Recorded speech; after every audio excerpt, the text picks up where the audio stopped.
4 lluitadors que representen a cada una de les galàxies acaben d'arribar a la Terra. Són alumnes de Mr. Satan i es presenten al nou campionat mundial de les arts marcials patrocinat per l'home més ric del món, el senyor Massa Diners.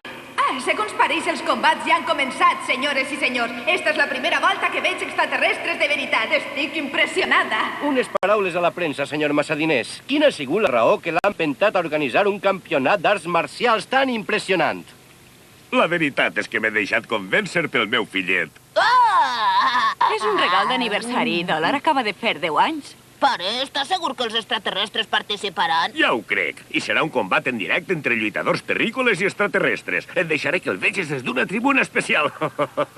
Dòlar, ja és hora que aprengues que amb diners es pot fer tot el que vulguis en este món. Senyor productor, pot explicar-nos alguna cosa més? L'home més ric del món, el senyor Massa Diners, que ens fa l'honor d'acompanyar-nos, ha decidit organitzar el campionat mundial de les arts marcials més important de la història. Tots els lluitadors interessats, no importa l'edat, el sexe, la nacionalitat ni la posició social, estan convidats a participar. El premi per al guanyador són 100 milions de cents en metàl·lic i, a més, un viatge pels millors balnearis del món per a ell i tota la seva família. Suposo que recorden el gran heroi Mr. Satan que va salvar el món del terrible Cèl·lula. Bé, escolten, estic segur que amb la meva increïble fortuna podré convèncer-lo perquè s'unisca a nosaltres.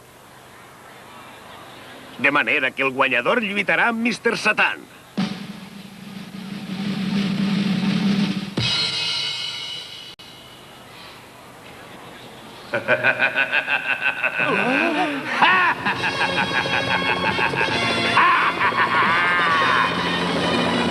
Atenció! Arriba l'heroi més gran dels nostres temps, Mr. Satan!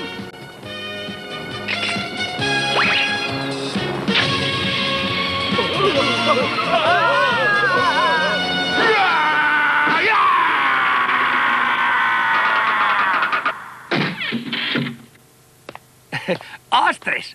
Com és possible que encara creguen que Mr. Satan va vèncer Cèl·lula? Bé, és